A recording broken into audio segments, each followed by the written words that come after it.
A'udhu billahi minash shaitanir rajim. Bismillahir Rahmanir Rahim. Welcome back. And today we are going to discuss one more lecture on first year mathematics. And today we are discussing chapter number 10, which is the fundamental law of trigonometry.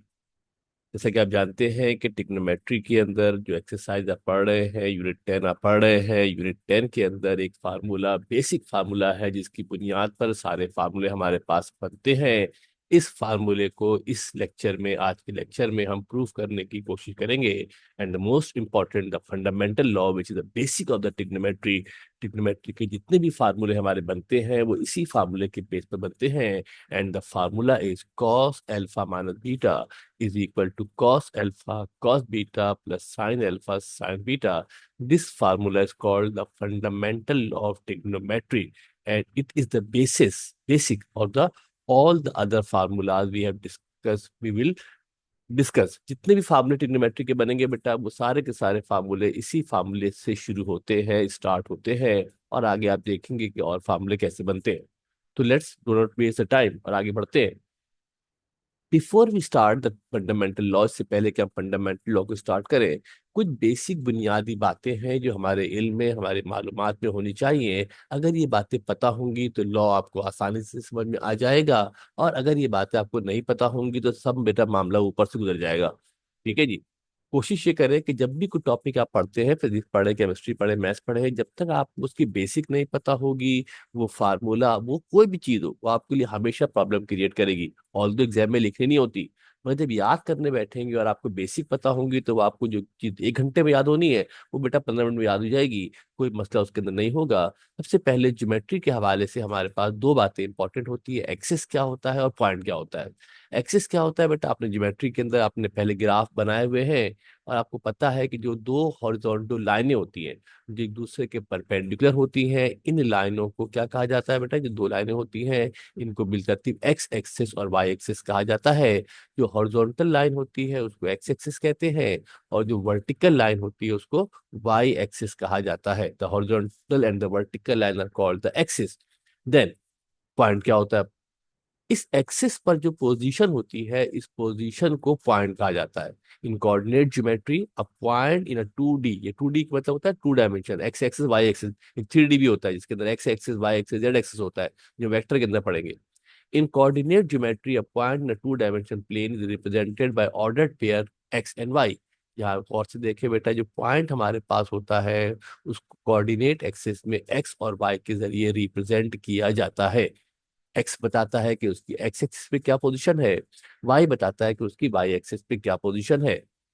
अगर हमें angle मालूम हो तो थोड़ा सा trigonometry को इस्तेमाल करें, जो बेसिक ट्रिग्नोमेट्री होती है, तो ये जो पॉइंट हमारे पास होते हैं, that point become a cos theta and A sine theta. अगर हमें एंगल पता है, ये देखो बेटा एंगल है ये, अगर हमें एंगल पता है तो जो पॉइंट एक्स और वाई है वो बिलतरतीब ए कॉस थीटा और ए साइन थीटा हो जाएगा। यानी एक्स एक्सिस की जो वैल्यू होगी वो ए कॉस थीटा होगी, वाई एक्सिस की वैल्यू क्या होगी, ए साइन थीटा होगी। जबकि ए हमारे पास ये वेक्टर यहाँ, ये मैग्नीट्यूड जो यहाँ मौजूद है। ये कॉन्सेप्ट क्लियर रहेंगे तो आगे आपको टॉपिक समझने में आसानी रहेगी। याद नहीं करना है, पता होना चाहिए। ये चीजें याद करने की नहीं है, ये पता होंगी। जब टॉपिक को डिस्कस करेंगे, जो मेन याद करने की बातें हैं, तो आपको 1 मिनट में याद हो जाएंगी, आपको बातें पहले से पता होंगी। The next thing is the point in unit circle. Trigonometry के अंदर जितनी भी कैलकुलेशन डेरिवेशन हम करते हैं वो एक यूनिट सर्किल को लेकर करते हैं। यूनिट सर्किल एक ऐसा सर्किल होता है जिसका रेडियस 1 यूनिट होता है। कितना होता है उसका रेडियस, सर्किल के अंदर क्या होगा, रेडियस होगा ना बेटा। सेंटर से लेकर सरकमफेरेंस तक के फासले को रेडियस कहा जाता है। सरकमफेरेंस वो लाइन होती है जो सर्किल को रिप्रेजेंट कर रही है। देन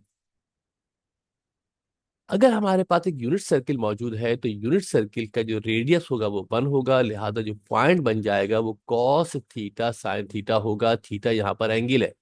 क्या क्या बेटा यहाँ पे आपके पास थीटा, आपके पास यहाँ पर जनाब एंगल मौजूद है। अगर एंगल आपके पास अल्फा होता तो कॉस अल्फा साइन अल्फा हो जाता, बीटा होता तो कॉस बीटा साइन बीटा हो जाता। What ever be the value, वो वैल्यू यहाँ कॉस थीटा साइन ही थीटा के साथ आ जाएगी। एक्स वाले के साथ कॉस थीटा आएगा, वाई वाले के साथ क्या आएगा मेरे बेटा, साइन थीटा हमारे पास आएगा। And the next third thing you must have to know before discussing the fundamental law is the distance formula. Distance formula भी आपने छोटी क्लासों में, इनफैक्ट 9 क्लास के अंदर आपने डिस्टेंस फार्मूला जनाब पढ़ा था, जिसके जरिए दो पॉइंट्स के दरमियान डिस्टेंस को फाइंड आउट कर सकते हैं, मालूम कर सकते हैं।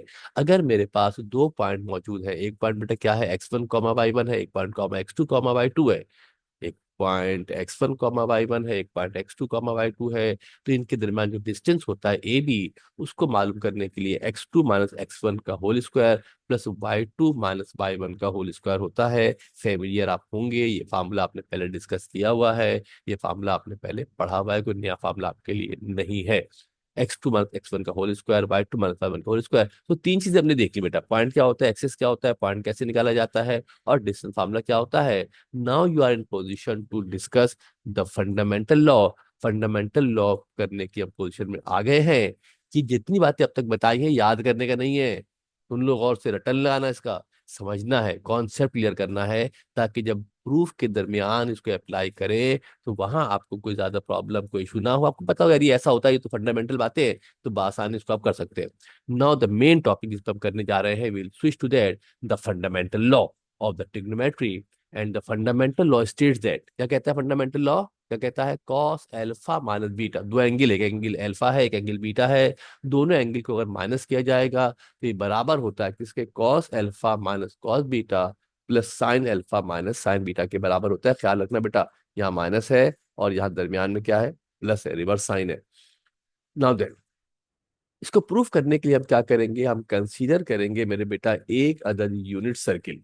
क्या एज्यूम करेंगे, एक अदद यूनिट सर्किल हम एज्यूम करेंगे। Consider a unit circle with its centre at 0 0। Centre कहाँ पर इसका, 0 0 पे सेंटर है हमारे पास, एक पता है कि एक्सेस होगा, एक्सेस के ऊपर हमारे पास एक यूनिट सर्किल है। यूनिट सर्किल होने के मतलब है कि इसका रेडियस कितना होगा, 1 होगा। सेंटर इसका जो है वो कहाँ पर है, सेंटर कहते हैं इसको, सेंटर इसका 0 0 है, यानी कि जब सेंटर से लेकर हम कहीं भी जाएंगे तो ये फासला किसके बराबर होगा, 1 यूनिट के बराबर होगा। ये वाला पॉइंट अगर देखो मेरे बेटा तो ये 1 0 हो जाएगा।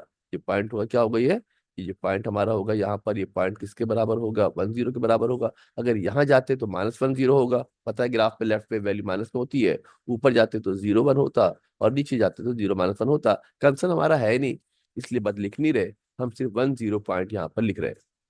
अब हम क्या करते हैं मेरे बेटा, यहाँ पर एक पॉइंट लेते हैं क्यू, एक पॉइंट हम लेते हैं क्यू जिसका एंगल जो है वो अल्फा। याद रखना है एंगल हमेशा मेजर होता है एक्स एक्सेस से, यहाँ से लेके यहाँ तक ऐसे एंगल मेजर होगा, ऐसे हमारा जो एंगल मेजर होगा, ऐसे एंगल मेजर होगा।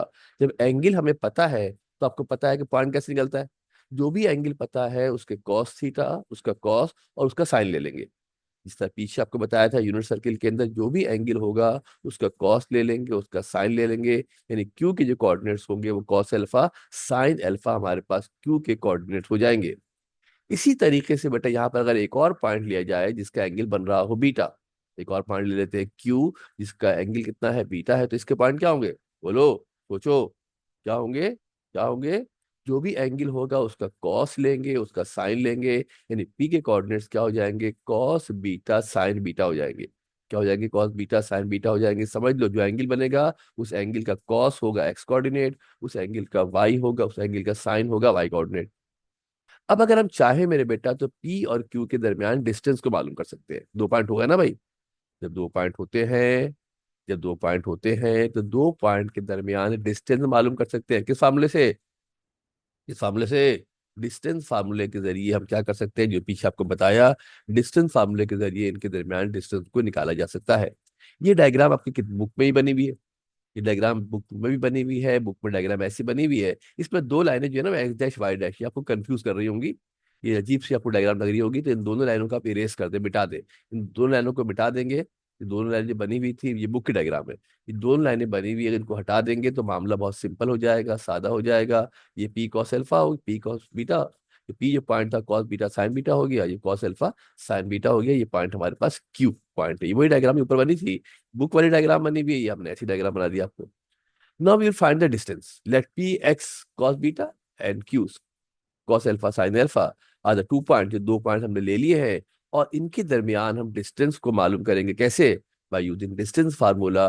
डिस्टेंस फार्मूले के जरिए हम डिस्टेंस को मालूम करेंगे। क्या कहता है डिस्टेंस फार्मूला, डिस्टेंस फार्मूला में कहता है कि अगर मेरे पास दो पॉइंट मौजूद है, कौन, ए और बी, अगर दो पॉइंट मौजूद है x1 y1 x2 y2, तो डिस्टेंस क्या होता है, x2 माइनस x1 का whole square, y2 minus y1 का होल स्क्वायर हमारे पास होगा। अब यहाँ पर मेरे पास दो पॉइंट है, कौन कौन से दो पॉइंट है, एक पॉइंट मेरे बेटा पी कौन है, एक Q cos alpha cos beta ये वाला, एक Q cos alpha sine alpha है, और एक कौन है P sign alpha sine beta, cos beta और साइन बीटा है। इनके दरमियान अगर हम डिस्टेंस को फाइंड आउट करें, देख लो बेटा गौर से, ये कॉस अल्फा था, इस कॉस अल्फा में से ये वाला x2 y2 हो जाएगा, ये वाला x1 y1 हो जाएगा, cos alpha minus cos beta, x में से x को माइनस करते हैं, y में से y को माइनस करते हैं, sign alpha minus sign beta हो जाएगा। अब ये होल स्क्वायर आ गया, क्या आ गया बेटा, होल स्क्वायर हमारे पास आ गया है। इस होल स्क्वायर को खोलने के लिए क्या करेंगे, होल स्क्वायर होता है तो होल स्क्वायर को खोलने के लिए हमारे पास एक फार्मूला होता है, कौन सा होता है फार्मूला, एक ही फार्मूला तो याद होता है आप लोगों को, कौन सा फार्मूला होता है बेटा, ए प्लस बी का whole square is equal to a square plus का 2ab प्लस बी स्क्वायर। दो दफा रहेंगे फार्मूले, एक दफा अल्फा पे एक दफा बीटा पे। ये पूरा कॉस अल्फा ए हो जाएगा, कॉस बीटा हमारे पास क्या हो जाएगा, बी हो जाएगा। और इसको जब बेटा फार्मूले से खोलोगे तो cos a square cos square alpha, two फार्मूले का है, टू फार्मूले का है, माइनस है तो माइनस आएगा, प्लस होता है तो प्लस आता है, माइनस है तो माइनस आ जाएगा, टू फार्मूले का है, ये कॉस अल्फा हो गया, ये कॉस बीटा हो गया, और साइन, और यहाँ पे क्या हो जाएगा बेटा आपके पास, cos square beta, cos square beta हमारे पास जनाब जो है वो आ जाएगा। क्या आएगा, कॉस स्क्वायर, थोड़ा आगे पीछे हो गया, कॉस स्क्वायर बीटा हमारे पास आएगा, ये वाला ऐसा यहाँ पर होगा, तो cos alpha cos square beta हमारे पास आ जाएगा ना। हम क्या करेंगे, थोड़ा सा इसको अरेंज करेंगे, थोड़ा सा इसको अरेंज करने की कोशिश करेंगे, और जब इसको अरेंज करेंगे मेरे बेटा तो क्या हो जाएगा, शाबाश, अरेंज करेंगे तो अल्फा वाले एक तरफ कर लेते हैं, कॉस स्क्वायर अल्फा ये रहा, साइन स्क्वायर अल्फा ये रहा, अल्फा वाला यहाँ से आएगा, ठीक है, साइन वाला यहाँ से आएगा, cos square alpha cos sine square alpha एक तरफ कर लिया, ये कॉस स्क्वायर बीटा कौन सा, ये cos square beta sine square beta को एक तरफ कर लिया है, और ये जो two cos alpha cos beta था, और मेरे बेटा कौन सा था, two sine alpha sine beta था, इसमें से हमने माइनस साइन को कॉमन निकाल लिया है। क्या किया बेटा, हमने इसमें से माइनस साइन को हमने इसमें से कॉमन निकाल लिया है। और से देख ले बेटा, आपने अरेंज किया है, cos square alpha sine square alpha को हमने एक तरफ कर लिया है, cos square beta sine square beta को हमने एक तरफ कर लिया है, और ये दो फैक्टर थे, ये वाला फैक्टर ये वाला फैक्टर कौन सा, कॉस अल्फा कॉस बीटा, इसमें से हमने क्या किया है, माइनस कॉमन, माइनस टू का हमने कॉमन निकाल लिया। फिर हम ये भी जानते हैं क्या, कि जब भी कभी कॉस स्क्वायर और साइन स्क्वायर होता है तो फार्मूला होता है, क्या फार्मूला होता है, फार्मूला हमारे पास होता है क्या मेरे बेटा, कि cos square alpha plus sine square alpha किसके बराबर होता है, वन के बराबर होता है। जो भी एंगल, एंगल सेम होना चाहिए, एक दफा कॉस पे स्क्वायर होगा, एक दफा साइन पे स्क्वायर होगा, एंगल अगर सेम है तो किसके बराबर होगा, वन के बराबर होगा। तो यहाँ पे क्या देखते हैं मेरे बेटा, ये cos square alpha plus sine square alpha ये भी वन हो जाएगा, और जो cos square beta plus sign square beta है इसकी वैल्यू भी क्या होगी, वन हमारे पास हो जाएगी। इसकी जगह पर भी मेरे बेटा वन आ जाएगा, इसकी जगह भी वन आ जाएगा। तो ये वन और वन कितने हो जाएंगे, टू हो जाएंगे, जगह बचाने के लिए एक स्टेप कम कर दिया है, ये पूरा वन होगा, ये पूरा वन होगा, ये वन ये दोनों वन मिलेंगे, तो इनको मिलाकर क्या बन जाएगा बेटा, टू बन जाएगा। और ये two cos alpha cos beta आपका वैसे ही मौजूद था। ये टू कहाँ से हुआ है, एक वन यहाँ से आया है मेरे बेटा, एक वन यहाँ से आया है शहजादे, और इन दोनों को जब ऐड किया है तो टू हमारे पास हो गया। इसको नाम देते हैं क्वेश्चन नंबर वन का, हमने पी और क्यू की वैल्यू को फाइंड आउट कर लिया है, मालूम कर लिया। नाउ देन, अब हम क्या करते हैं, अपने एक्सिस को रोटेट करते हैं, क्या करते हैं, अपने एक्सिस को, जो हमारा एक्सिस है ना एक्स और वाई, उस एक्सिस को हम रोटेट करते हैं। ये हमारा सर्किल बना हुआ था, एक्सिस को हमने रोटेट किया, इतना रोटेट किया इतना रोटेट किया, कि जो एक्स एक्सिस था वो पॉइंट पी पर पहुंच गया। जो एक्स एक्सिस था वो कहाँ पहुंच गया है, जो एक्स एक्सिस हमारे पास था वो पॉइंट पी पर जनाब पहुंच गया है।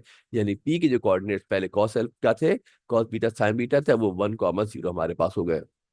जो क्यू का हमारा कोऑर्डिनेट था, जो क्यू हमारे पास था, उसका एंगल क्या हो जाएगा, एंगल मेजर करते हैं एक्स एक्सिस से, इससे एंगल मेजर करते हैं, एक्स एक्सिस से एंगल जरा मेजर किया जाता है। पहले एंगल कितना था बेटा, यहाँ पर बीटा एंगल था, वो बीटा एंगल इसमें से कम होकर अल्फा माइनस बीटा हमारे पास एंगल हो जाएगा। जब ये पॉइंट अल्फा माइनस बीटा हो जाएगा, जब एंगल अल्फा माइनस बीटा होगा, क्या बताया था, पॉइंट कैसे निकालते हैं, पॉइंट निकालने के लिए जो भी एंगल मौजूद है, जो भी एंगल मौजूद है, क्या करेंगे उसको मेरे बेटा, पहले वाले के साथ कॉस लगा देंगे, दूसरे वाले के साथ साइन लगा देंगे।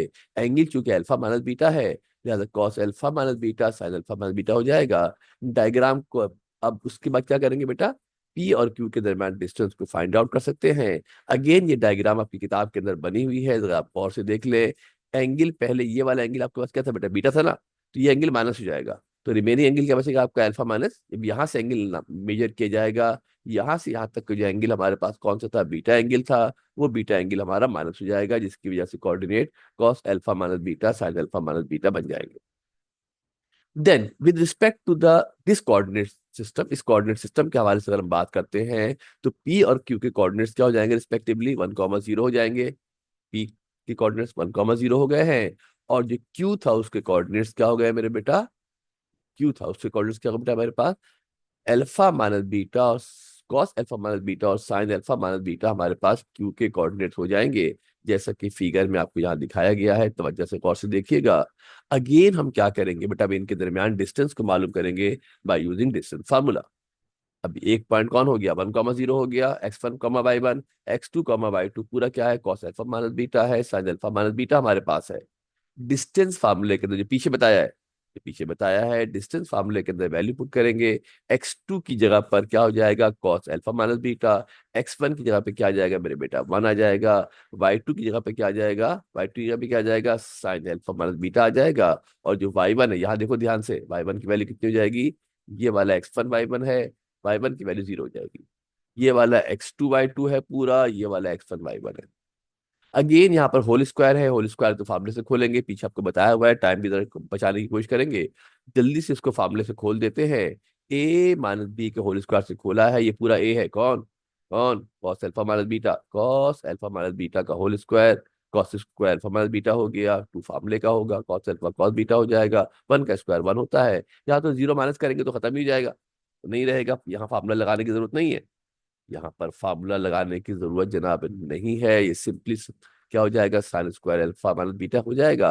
इसको अरेंज करते हैं बेटा, स्क्वायर वाले एक तरफ कर लेते हैं, cos square alpha minus beta sine square alpha minus beta को, किसको, cos square alpha minus beta sine square alpha minus beta को एक तरफ कर लेते हैं, क्योंकि अलग, सोचो सोचो, पता है हमें क्या पता है, जब दो स्क्वायर हो, एक कॉस पे स्क्वायर हो, एक साइन पे स्क्वायर हो, दरम्यान में प्लस का निशान हो, तो 1 के बराबर होता है, क्या होता है मेरे बेटा, 1 के बराबर होता है, तो ये पूरी वैल्यू किसके बराबर होगी, ये जो पूरी वैल्यू हमारे पास होगी, ये पूरी की पूरी वैल्यू आपके पास जनाब 1 के बराबर, ये पूरी वैल्यू हमारे पास जो वो हो जाएगी, ये पूरी की पूरी वैल्यू हमारे पास जो है 1 के बराबर, ये पूरी वैल्यू हमारे पास जो है वो 1 के बराबर हो जाएगी। और से देख लो किसकी बात कर रहा हूँ, ये पूरे जो फैक्टर है मेरे बेटा, कहाँ से लेके कहाँ तक, ये पूरा हमारा फैक्टर है वो कहाँ से लेके कहाँ तक मेरे बेटा, ये पूरा फैक्टर हमारे पास यहाँ से लेके यहाँ तक, ये पूरा फैक्टर हमारे पास 1 के बराबर जो है वो हो जाएगा।